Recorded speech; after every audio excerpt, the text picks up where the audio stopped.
పిల్లలకి చాలా ఇష్టమైన పండగలలో దీపావళి ఒకటి. టపాసులు పేల్చుకునేందుకు అది వాళ్లకు భలే అవకాశాన్నిస్తుంది.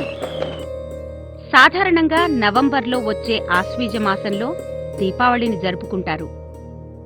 దీపావళి గురించి చాలానే కథలు ప్రచారంలో ఉన్నాయి. రావణాసురుడిని చంపిన రాముడు దీపావళి రోజునే అయోధ్యను చేరుకున్నాడట.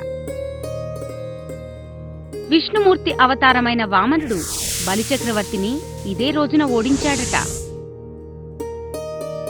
కానీ అన్నిటికంటే ఆసక్తికరమైన కథ నరకాసురుడికి సంబంధించిన కథ. విష్ణుమూర్తి అవతారాలలో ఒకటైన వరాహ అవతారానికి భూదేవికి పుట్టినవాడే నరకాసురుడు.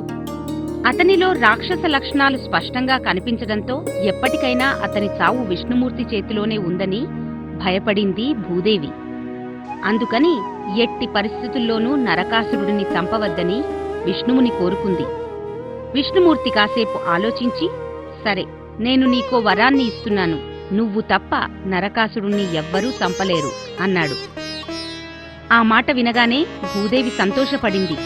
చూస్తూ చూస్తూ తన బిడ్డని తానే చంపుకోనని ఆమె నమ్మకం. మరి రోజులు గడిచే కొద్దీ నరకాసురుడికి తిరుగులేకుండా పోయింది. ఆ ఇంద్రుడు కూడా నరకాసురుడిని ఓడించలేకపోయాడు. దాంతో దేవతలంతా కలిసి విష్ణుమూర్తి దగ్గరికి వెళ్లి తమని రక్షించమని వేడుకున్నారు. నరకాసురుడికి చావు దగ్గర పడిందని వాళ్లకి అభయమిచ్చాడు విష్ణుమూర్తి. త్వరలోనే విష్ణుమూర్తి శ్రీకృష్ణుడిగా, భూదేవి సత్యభామగా అవతరించారు. మరో పక్క నరకాసురుడు తన దుర్మార్గాలను కొనసాగిస్తూనే ఉన్నాడు. అతడు ఋషులను పీడించేవాడు, కనపడిన ప్రతి రాజుని రెచ్చగొట్టేవాడు.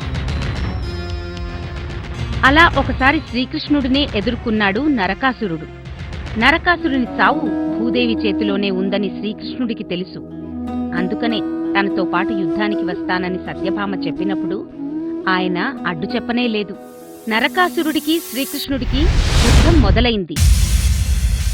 ఒకరితో ఒకరు భీకరంగా తలపడ్డారు. కాసేపటికే నరకాసురుడు తన ఆయుధంతో శ్రీకృష్ణుణ్ణి స్పృహ కోల్పోయేలా చేశాడు.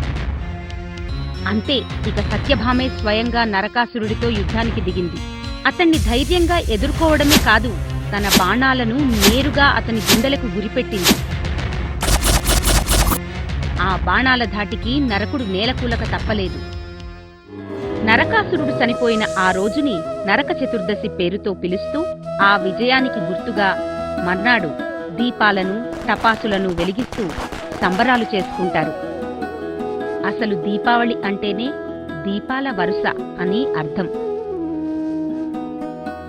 దీపావళి రోజు కేవలం హిందువులకు మాత్రమే కాదు, జైన్, సిక్కు మతాల వారికి కూడా ముఖ్యమైన పండగే.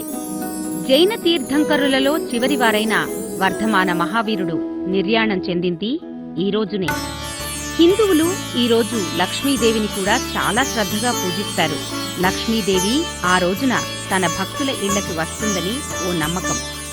నిజానికి దీపావళిని లక్ష్మీ పూజ అన్న పేరుతో కూడా పిలుస్తారు. ఇక మార్వాడీలైతే ఈ రోజున చేసుకునే లక్ష్మీ పూజకే ఎక్కువ ప్రాధాన్యతను ఇస్తారు. మనకి ఉగాదిలాగా వాళ్లకి కొత్త సంవత్సరం దీపావళితోనే ప్రారంభమవుతుంది.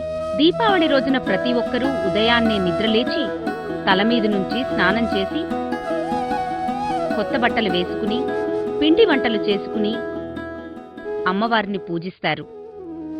ఇక చీకటి పడే వేళకి దీపాలను వెలిగించి టపాసులు కాల్చడం మొదలు పెడతారు.